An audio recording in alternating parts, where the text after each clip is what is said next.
Bismillah. Assalamualaikum warahmatullahi wabarakatuh. Alhamdulillah hamdan katsiran tayyiban mubarakan fihi kama yuhibbu rabbuna wa yarda.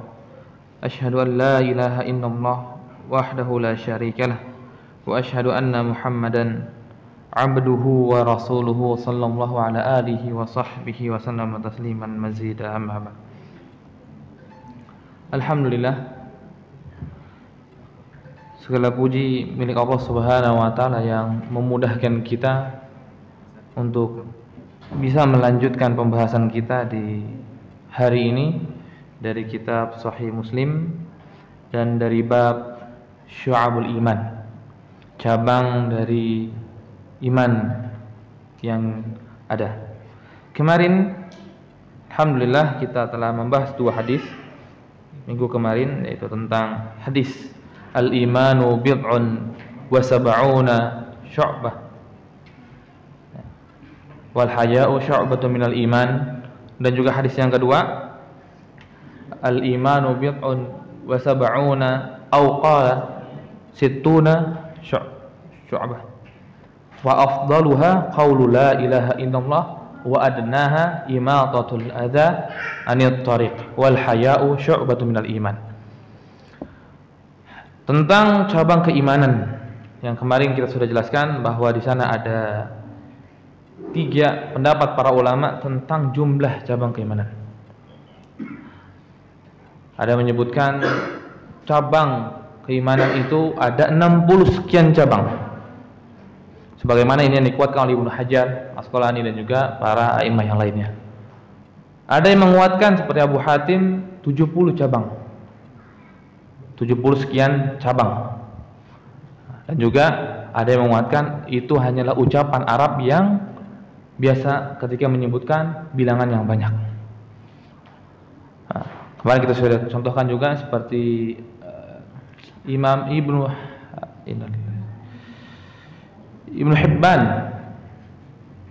Hibban merinci yang kemarin kita sebutkan dari amalan yang ada, beliau rinci menjadi 3. Pertama adalah amalan hati ataupun i'tiqad, kemudian lisan, kemudian perbuatan, dan jumlahnya kemarin 69 keimanan yang beliau masukkan di dalam cabang-cabang keimanan.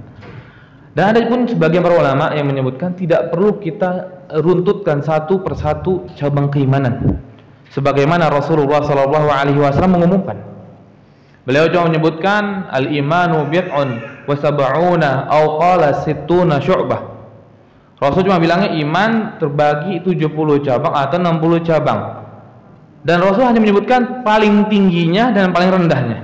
Wa afdaluha, dan yang paling tinggi, yang paling mulia itu la ilaha illallah. Wa adnaha imatatul adza anit tariq, dan yang paling rendahnya adalah menyingkirkan gangguan dari jalan.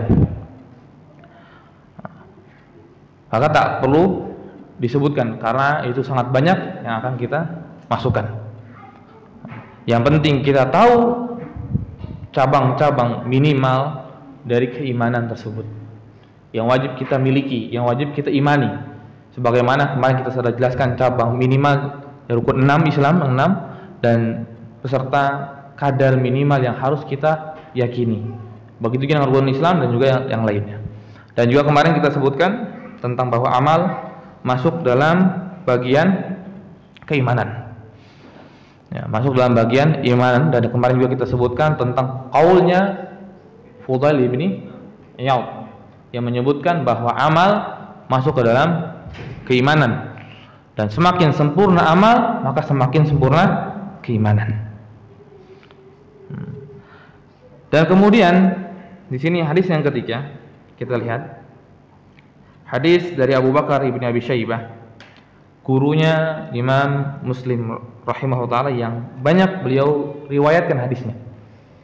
Di sini qala haddatsana Abu Bakar ibn Abi Syaibah wa Amru an-Naqid wa Zuhair bin Harb. Ada 3 gurunya Muslim rahimahullah taala, yaitu pertama Abu Bakar, kedua Amr an-Naqid, kemudian Zuhair ibn Harb. 3 guru yang beliau dapatkan hadis ini dan dari satu guru. Berarti mereka ini satu perguruan. Satu perguruan dengan Imam Sufyan ibni Uyainah rahimahullah taala, ulama besar di kota Mekah. Ulama yang besar dan bahkan memiliki sanad yang tinggi. Nah, ini kalau sudah memiliki kapasitas ilmu yang besar, sanad yang tinggi akan dicari. Akan dicari beliau. Mana akan dicari? Memiliki sanad yang tinggi pun akan dicari oleh para ulama. Seperti di zaman Ibnu Taimiyah rahimahullah ada seorang yang memiliki sanad yang tinggi yang bisa memotong 2 generasi. Maka diambil sanadnya. Walaupun dia itu cuma orang pekerja batu. Ketika dia memiliki sanad yang tinggi maka dicari. Dan kemudian dicari juga oleh keponakannya ataupun sepupunya, lupa, Aisyah, itu namanya Aisyah binti Abdul Hadi. Aisyah binti Abdul Hadi. Maka sanad lewat Aisyah binti Abdul Hadi dan kemudian kepada fulan tersebut yang Sahibul Hajar. Itu sanad tertinggi dari kitab-kitab yang ada. Sanad yang tertinggi dari kitab-kitab yang ada. Lebih tinggi daripada yang lainnya. Karena beliau itu memotong beberapa generasi. Pertama, salah satunya memotong generasi Ibnu Taimiyah rahimahullah hingga generasi dari murid gurunya tukang batu tersebut. Nah, Ibnu Uyainah insyaallah sangat tinggi, memiliki keilmuan yang sangat besar. Jadi rujukan orang-orang di kota Mekah. Nah, Sufyan ibn Uyainah memiliki murid yang banyak. Salah satu muridnya adalah Imam Ahmad bin Hanbal. Dan salah satu muridnya juga Imam Syafi'i rahimahullah. Imam Syafi'i termasuk muridnya Imam Sufyan ibn Uyainah rahimahullah taala.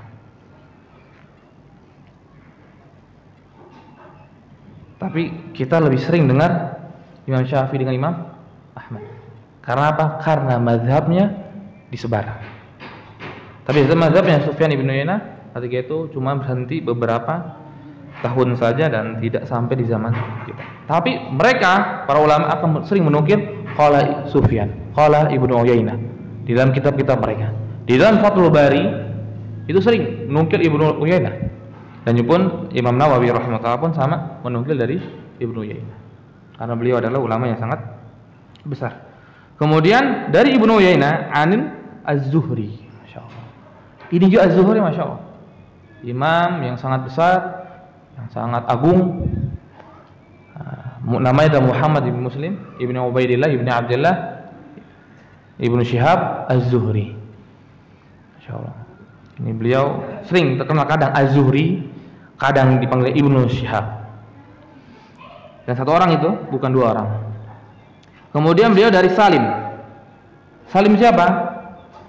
Kalau an Salim an abihi an Rasulullah SAW, itu kemungkinan Salim bin Abdullah ibni Umar. Ingat, karena Salim ibni Abdullah ibni Umar.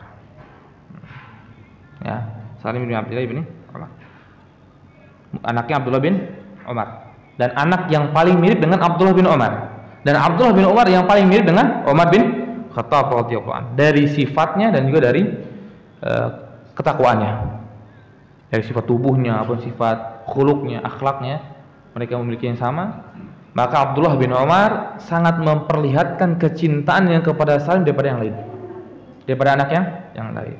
Dan banyak juga orang-orang yang ketika itu berkata kepada Abdullah, janganlah engkau nampakkan secara jelas.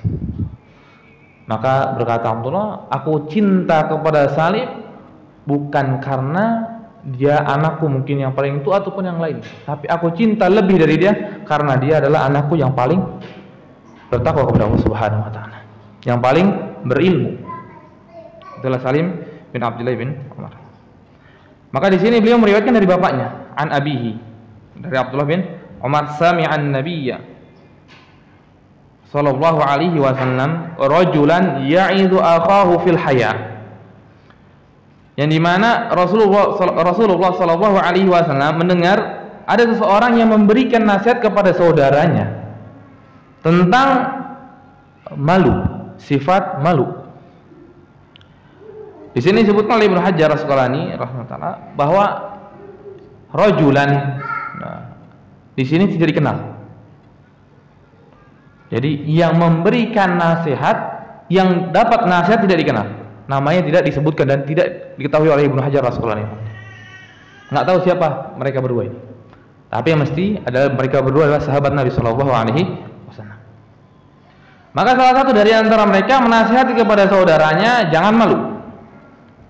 Jangan malu. Engkau jangan malu dan engkau jangan begini dan begitu.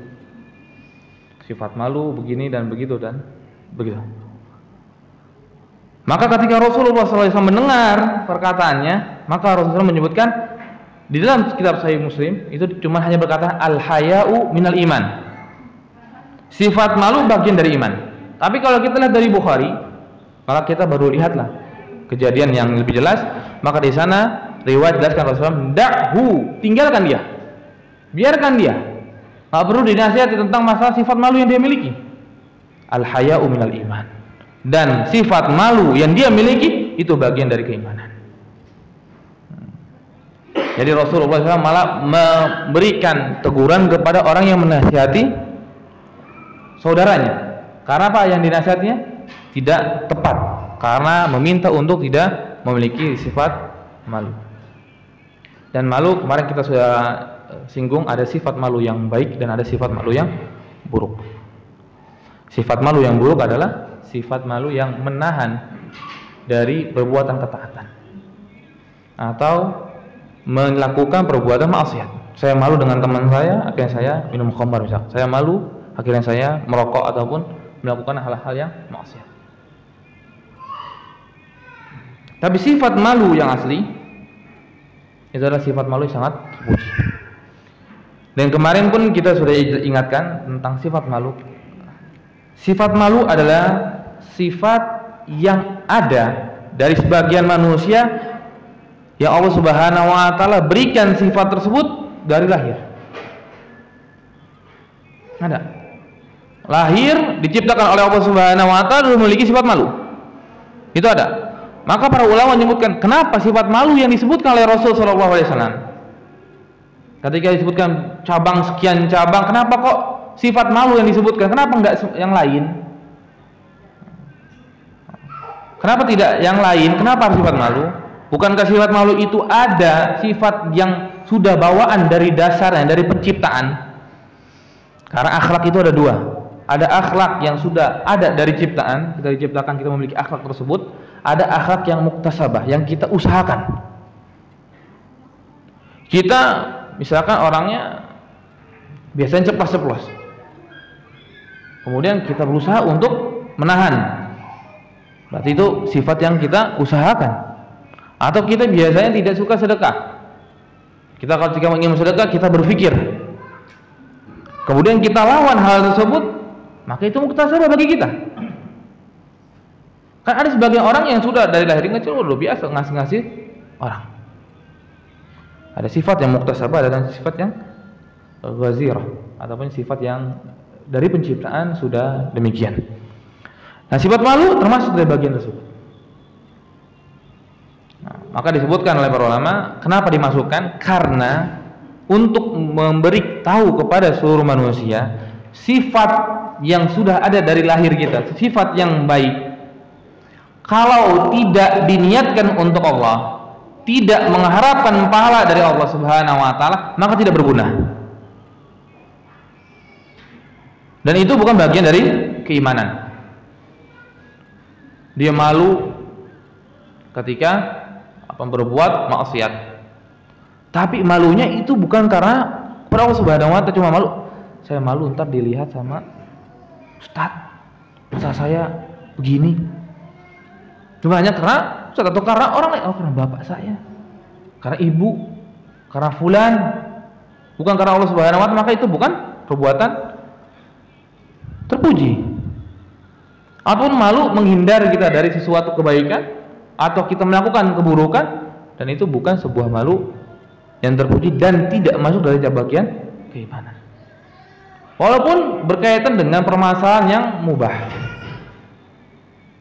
Di sana Rasulullah SAW ingin menjelaskan maka sudah maklum bagi kita, sesuatu yang tidak kita harapkan pahala itu bukan berpahala. Maka tidur, sering kita dengarkan ketika puasa, tidur orang puasa itu pahala, bahkan ibadah ya. Pertama, itu adalah hadis yang tidak sahih dari Nabi SAW. Yang kedua, itu nggak bisa dikatakan demikian, karena itu adalah perkara yang biasa. Dia bisa bernilai pahala ketika dia niatkan untuk kuat, misalkan sholat malam, sholat tahajud, sholat tarawih, maka baru bisa menilai pahala. Begitu juga yang malu. Ketika ada orang sudah dari lahirnya memiliki sifat malu, maka kalau dia tidak harapkan kepada Allah, tidak harapkan pahala dari Allah, maka nggak sia-sia amalan tersebut. Dia mau memakai janggut misalkan, dia memelihara janggut, tapi ketika memelihara janggut, enggak, bukan karena ngikutin Rasul kok, saya ngikutin tren saja, maka dia tidak mendapat pahala, karena dia tidak niatkan untuk Allah Subhanahu wa Ta'ala. Karena janggut adalah sesuatu yang tumbuh, sesuatu yang tumbuh.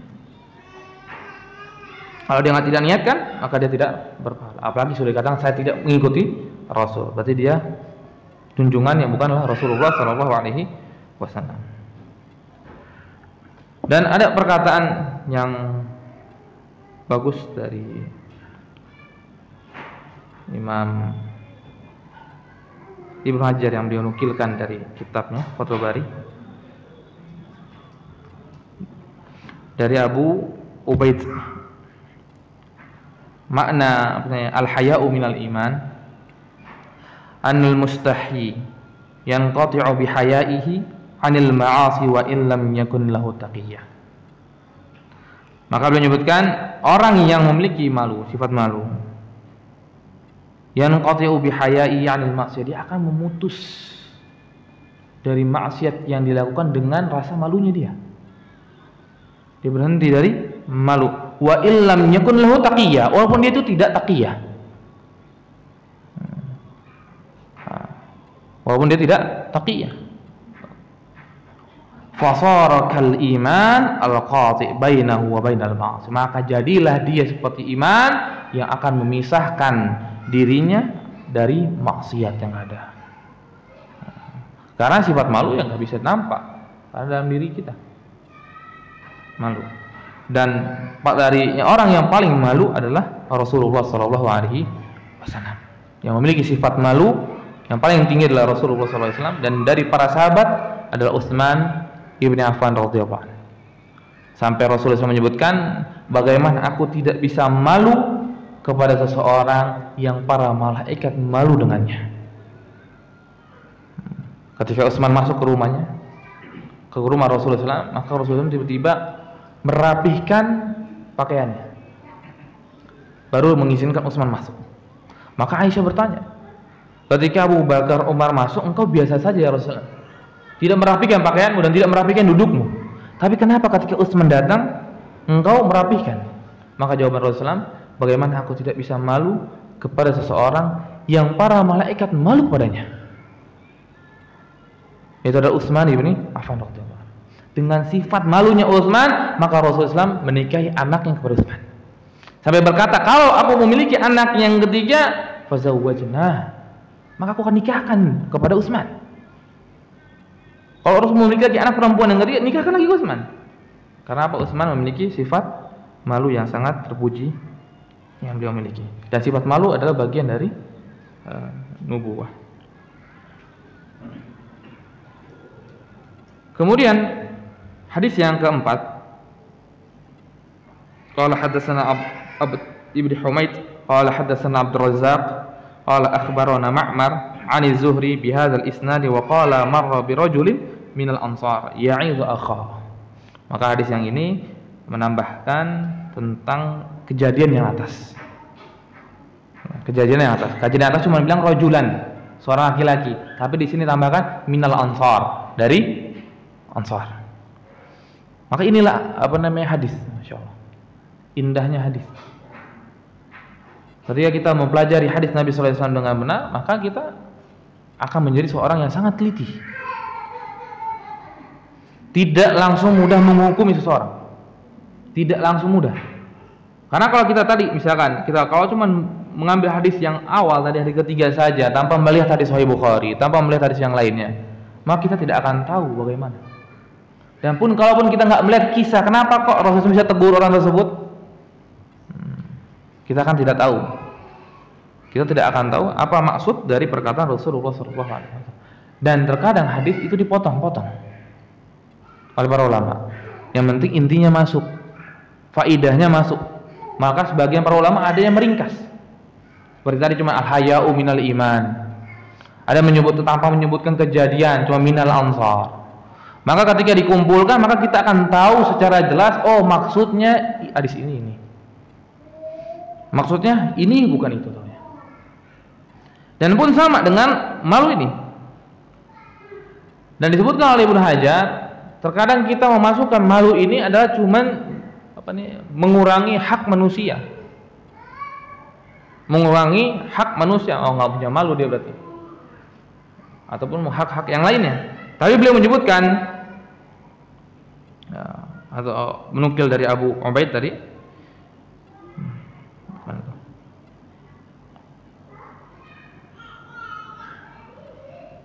Annal murad bil haya'i fi hadhil ahadits, dan maksud sifat malu dari hadis-hadis ini, hadis-hadis yang ada di bab-bab yang beliau sebutkan tersebut, ma yakunu syar'iyyan, dan itu adalah haya malu yang syar'i.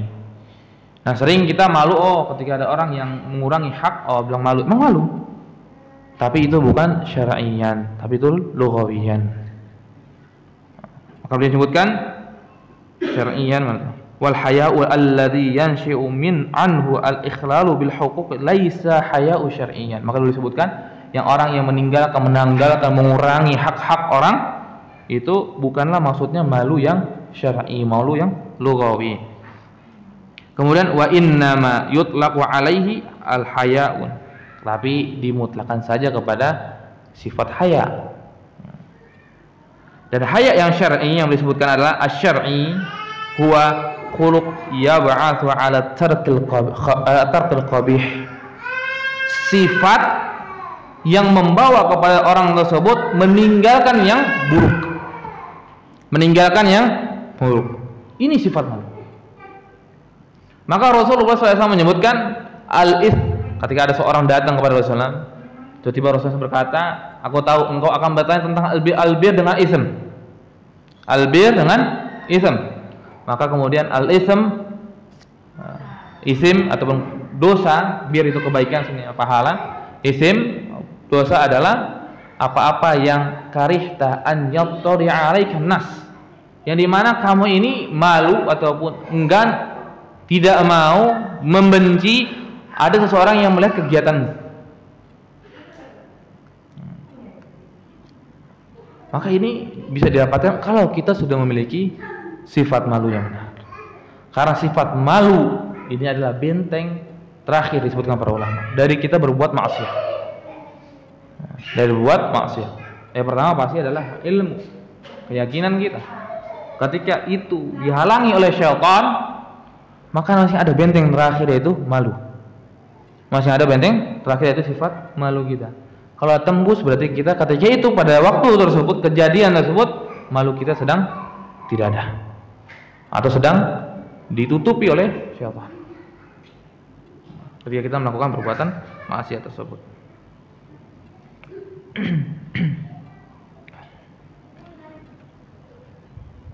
Karena haya ataupun malu adalah benteng terakhir.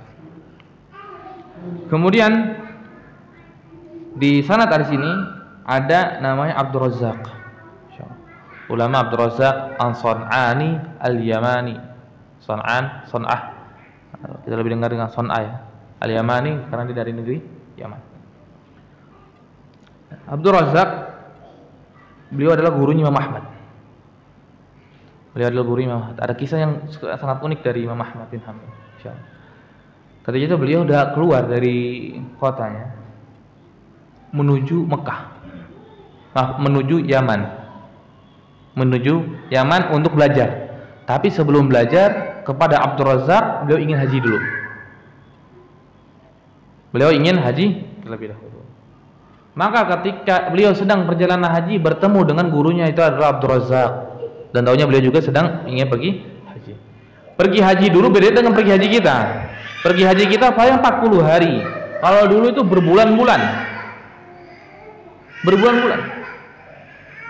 Maka ketika di jalan pergi haji sampai di sana, itu Imam Ahmad belajar. Maka temannya yang mendampingi Imam Ahmad berkata, kan kau sudah mengambil ilmu yang begitu banyak dari Abdur Razzaq, silakan kita sekarang cari lagi guru yang lain. Kita cari lagi hadis Nabi SAW, sanad yang lain. Maka Imam Ahmad berkata, enggak, aku sudah berniat keluar dari kotaku, belajar dengan guruku Abdur Razzaq ini di Yaman, dan aku belum belajar di Yaman. Maka aku akan kembali ke Yaman bersama guruku ini. Masya Allah. Beliau ingin mempertahankan niatnya, karena niatnya sudah belajar di Yaman, maka beliau tetap akan ke Yaman. Maka beliau jalanlah ke Yaman, dan qadarullah nafkahnya habis tengah jalan. Habis tengah jalan. Dan kemudian Syekh Abdur Razzaq tersebut ingin memberikan uang kepada Imam Ahmad, dan Imam Ahmad karena terkenal waroknya, beliau tolak. Enggak. Karena aku datang belajar denganmu untuk cari ilmu, bukan cari uang, Pak Syekh. Saya tidak akan bisa menerima uangmu. Saya datang kepadamu untuk cari ilmu, bukan mengemis untuk meminta hartamu. Maka akhirnya Imam Ahmad itu menjual ikatan dari tali. Beliau membuat sebuah kerjaan simpel tadi itu, maka dijual kepada jamaah haji tersebut, dan akhirnya beliau mendapatkan uang di sana.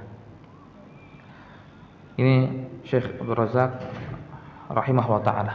Bukan Syekh Abdur Razzaq sekarang ya. Imam Abdur Razzaq di zaman Imam Ahmad bin Hanbal. Kemudian hadis yang selanjutnya, itu hadis yang kelima. Qala haddatsana Muhammad ibn al-Musanna wa Muhammad ibn Bashar wa lafdhu ibn Musanna qala. Diriwayatkan dari gurunya Muhammad ibn Musanna dan Muhammad ibn Bashar berkata, meriwayatkan dari Muhammad ibn Ja'far. Mereka berdua meriwayatkan dari Muhammad ibn Ja'far qala haddatsana Syu'bah, dan meriwayatkan dari Syu'bah an Qatadah. Qala sami'tu Abu Sawwar yuhadditsu annahu sami'a Imran ibn Husain. Di sini Abu Sawwar beliau berkata bahwa dia mendengar Imran ibn Husain. Imran ibn Husain radhiyallahu anhu, sahabat Nabi sallallahu alaihi wasallam dari Ansar, yuhadditsu 'anin Nabi sallallahu alaihi wasallam. Yang dimana ketika itu Imran ibn Husain menceritakan tentang hadis-hadis Nabi sallallahu alaihi wasallam. Annahu qala, Rasulullah sallallahu alaihi wasallam bersabda, al-haya'u la ya'ti illa bi khairin. Sifat malu tidaklah datang kecuali semuanya kebaikan. Kecuali semuanya kebaikan. Karena kita sudah jelaskan tadi kan, mana malu. Yang di dalam hadis-hadis Nabi sallallahu alaihi wasallam yang ini adalah malu yang syar'i. Malu yang syar'i adalah yang sudah kita jelaskan tadi adalah apa? Malu ketika mendorong dia untuk tidak atau meninggalkan perkara-perkara yang qabih, perkara-perkara yang jelek. Ini malu yang syar'i. Maka beliau sebutkan, Rasulullah sebutkan sangat wajar ketika Rasulullah menyebutkan al-haya'u la ya'ti illa bi khairin. Sifat malu tidaklah datang kecuali kebaikan. Maka setelah beliau menyebutkan hal tersebut, tiba-tiba ada seseorang bernama Busyair,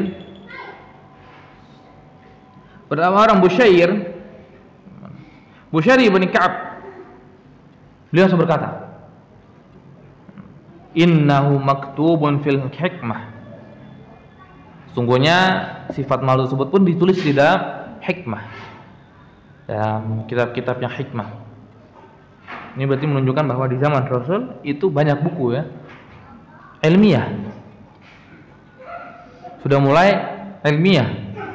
Maka didatangkanlah Al-Quran. Maka didatangkan Al-Quran untuk membantah tersebut, bahwa yang lebih ilmiah adalah Quran. Inilah sering mukjizat yang Allah Subhanahu wa taala berikan kepada para nabi selaras dengan waktu tersebut. Nabi Musa ketika selarasnya tentang permasalahan sihir, maka didatangkan yang seperti sihir, walaupun itu bukan sihir. Berupa tongkat jadi ular itu bukan sihir. Itu kehendak Allah Subhanahu wa taala. Tapi itu semisal sihir. Tapi ahlu sihir, penyihir tahu bahwa itu bukan sihir.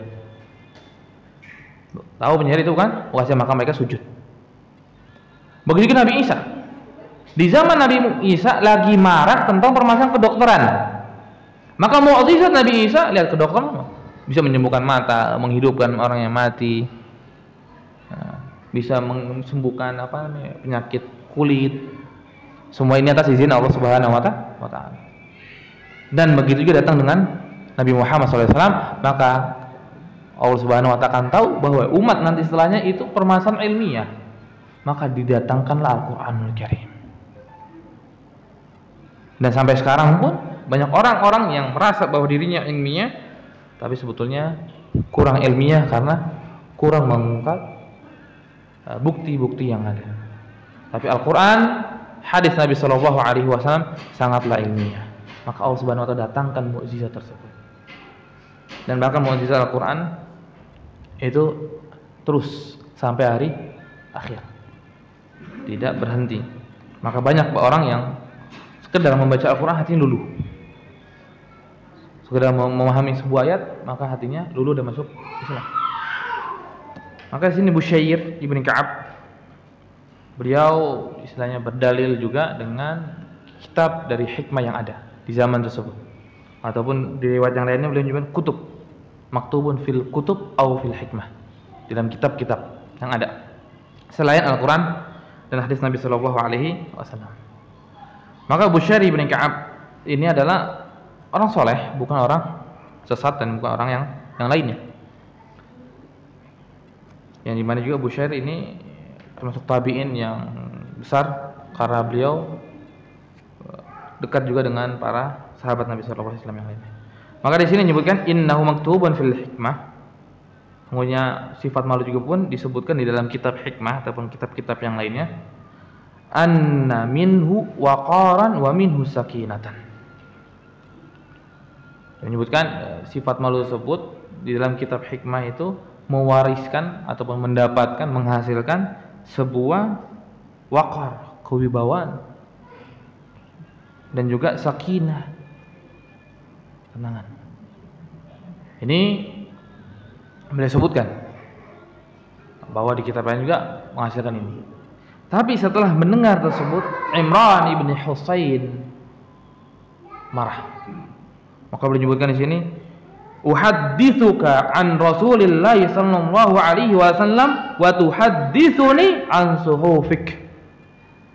Aku kabarkan kepadamu hadis Nabi sallallahu alaihi wasallam, tapi malah engkau kabarkan kepadaku tentang buku-bukumu. Maka di sini Imran ibn Husain marah. Dan bahkan riwayatnya setelahnya sangat marah Imran ibn Husain. Sampai diulang-ulang. Ketika Imran ibn Husain sudah marah, diulang, taunya Busyair masih ngeyel, sebutkan lagi. Enggak, di dalam kitab juga itu ada begini. Dan beliau tambahkan di riwayat yang kedua, tambahkan wa minhu dha'f. Oh, salah tak? Wa minhu dha'f. Dan juga sifat malu juga mewariskan mendapatkan kelemahan. Maka marah Imran ibn Husain. Dan marahnya Imran ibn Husain bukan karena Imran mengingkari sifat malu akan mewariskan atau mendapatkan hal tersebut. Orang yang malu akan disegani oleh orang. Enggak, bukan. Orang malu itu akan merasa tenang. Enggak, bukan. Bukan itu yang diingkari oleh Imran. Tapi yang diingkari oleh Imran yang disebutkan oleh ulama seperti Ibnu Battal, karena perkataan Imran inna minhu, cuma lafaz minhu, maka Imran marah.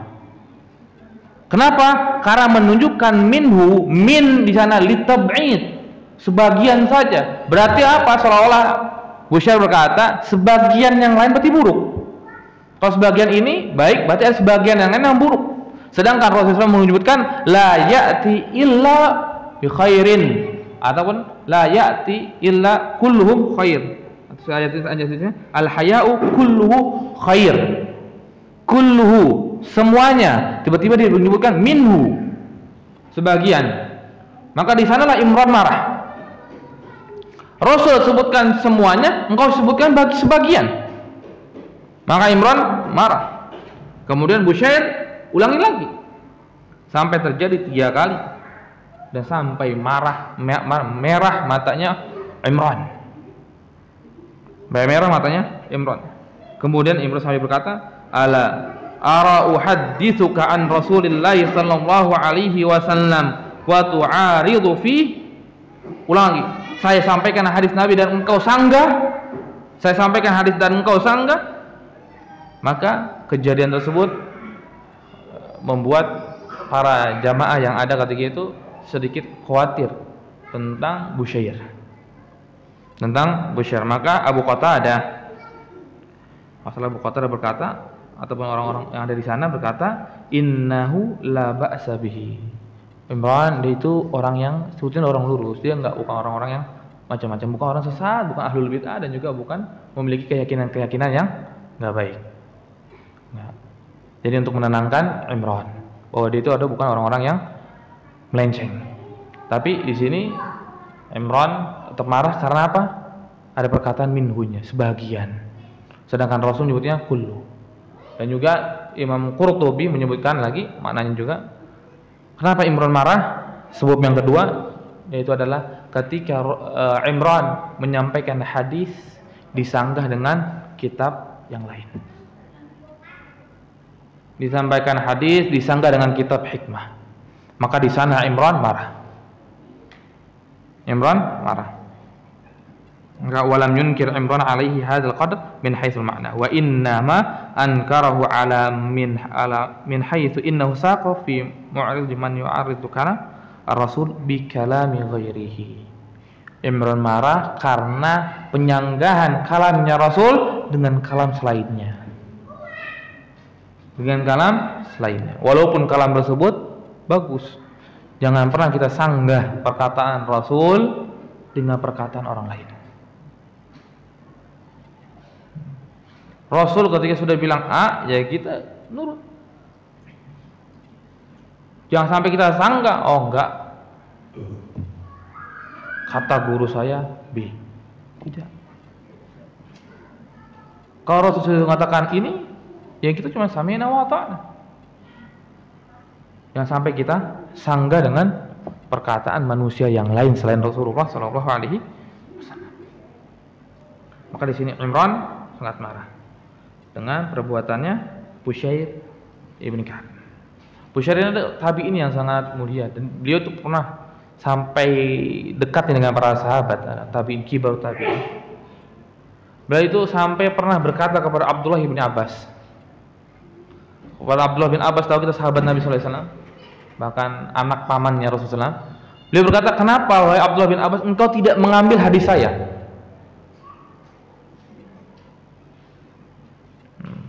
Karena Busyair memiliki hadis-hadis dari sahabat Nabi sallallahu alaihi wasallam. Sama dari sahabat senior yang lain. Maka disebutkan, "Kenapa engkau tidak ambil dari saya?" Maka Abdullah bin Abbas berkata, "Aku bukan karena pribadimu. Aku tidak mau mengambil hadis darimu, tetapi pada masa sekarang sudah terjadi masa fitnah. Maka aku akan lebih teliti kepada siapa yang aku akan ambil hadis tersebut." Karena jadi zaman fitnah, ketika itu fitnah Maqtal Utsman terbunuh, kemudian lagi Ali terbunuh, dan terjadilah fitnah di tengah-tengah manusia dan terjadi pemalsuan hadis. Maka Abdullah bin Abbas menahan diri untuk mendengar dari orang-orang yang enggak jelas. Walaupun dia tahu Busyair itu adalah orang yang dalam kasamal hadis juga bagus, tapi beliau tahan dirinya. Karena apa? Lagi tersebar, lagi marak-maraknya hadis palsu ketika itu.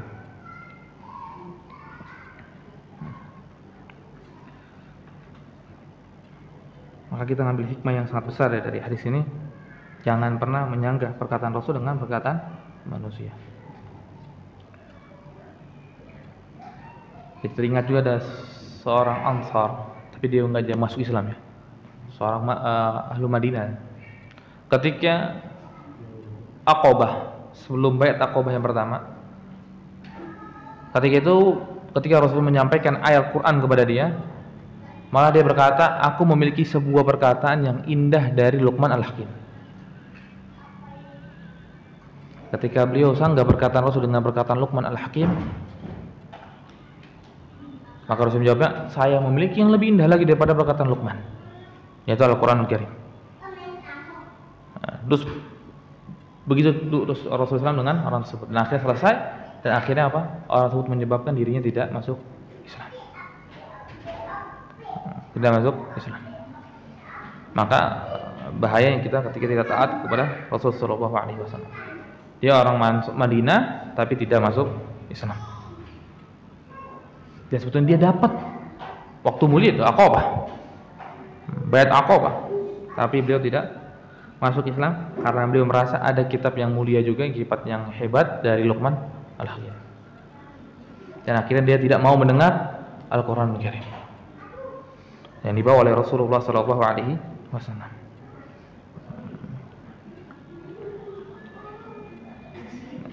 Ini hadis yang ada di dalam bab Syu'abul Iman. Insyaallah nanti kita akan lanjutkan pembahasan di pertemuan yang akan datang tentang hadis yang selanjutnya, hadis yang ke-62. Hadis yang disebutkan oleh sini babnya bab Jami' wa Awsafil Islam. Bab yang mengumpulkan sifat-sifat Islam. So, kita akan bahas di pertemuan yang akan datang. Sebelum ditutup mungkin ada pertanyaan yang ingin ditanyakan.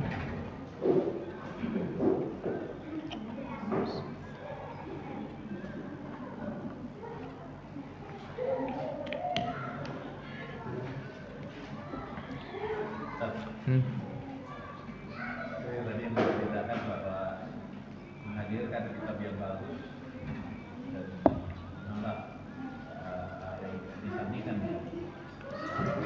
karena Rasulullah SAW sampai menyebabkan ulama yang bersangkutan dalam marah betul. Sampai menyebabkan ulama yang bersangkutan marah betul. Betul. Sekarang di tengah-tengah kita banyak sekali pemikiran-pemikiran bahwa hadis ini sudah tidak berlaku lagi. Hadis yang bagus. Kita menghukumi orang ini, bahkan petinggi dari satu organisasi, dari satu negara, bahwa Islam itu juga sesuai lagi dengan yang sekarang. Karena kita menghukumi orang yang bersama. Masya Allah. Bismillah, alhamdulillah, salatu wassalamu ala ba'd. Menyikapi orang yang menghukum tidak relevan Al-Quran ataupun dari hadis Nabi SAW di zaman kita sekarang. Maka ini orang yang sudah dikabarkan oleh Rasulullah SAW, yang dimana Rasul juga menyebutkan sifatnya, dia akan menyombongkan diri, dia akan duduk seperti duduknya raja. Kemudian ketika datang hadis Nabi SAW yang berkata, bawalah Al-Quranul Karim kepada kami akan ikuti. Kalau selainnya itu tidak akan kami ikuti. Maka kalau keyakinannya itu adalah Nabi SAW tidak wajib diikuti karena hadisnya bermasalah, karena dia manusia, maka dia bukan Islam. Karena syahadat wa asyhadu anna Muhammadan abduhu wa rasul enggak dilakukan konsekuensinya. Kalau sekedar dia berkata demikian bukan maksudnya bahwa Rasul SAW tidak harus diambil, cuman hanya ada subhat di antara mereka, subhat sedikit, ya maka hal tersebut belum bisa kita katakan dia keluar dari Islam. Tapi kecuali dia mengingkari hal yang sudah dalam perkara yang jelas, yang wadih, sholat diingkari sama dia karena dari hadis nggak bisa diterima, maka dia keluarkan dari Islam. Karena permasalahan sholat sudah sangat jelas, tidak ada permasalahan yang samar-samar. Kecuali ada permasalahan yang mendetail, dia akhirnya nolak, kayaknya enggak demikian, Tapi permasalahan itu hanya mendetail, bukan prinsip dalam agama, maka itu hal tersebut tidak bisa kita katakan. Dan perbuatan tersebut adalah perbuatan yang sangat jelek, ingkarus sunnah. Ingkarus sunnah ini adalah perbuatan yang jelek sampai Rasul sudah kabarkan dari sebelum terjadi. Dari sebelum terjadi. Kalau ada orang yang akan mengingkarin sunnah, kalau diingkar sunnah secara keseluruhan, maka bukan bagian dari kaum muslimin. Ingkarus sunnah. Dan mulai ingkarus sunnah itu sudah ada di zaman Imam Syafi'i. Sudah mulai ada di zaman Imam Syafi'i rahimahullah. Maka beliau menyebutkan kita membuat kitab itu muskil asar atau muskil hadis. Lupa. Ada hadis yang dikatanya muskil oleh mereka. Maka mereka ingkari. Pertama mereka itu sebagian dulu, sebagian, dan akhirnya menyeluruh semua hadis Nabi SAW tidak diterima. Maka orang-orang yang sudah tidak menerima hadis Nabi SAW berarti tidak menerima wahyu yang kedua. Maka dia bukan muslim. Maka dia bukan muslim. Bagaimana dia itu bisa mengikuti Rasul, sedangkan Rasul adalah syahadat kita yang kedua, wa syahadu anna Muhammadar Rasulullah. Ada lagi yang ingin tanyakan?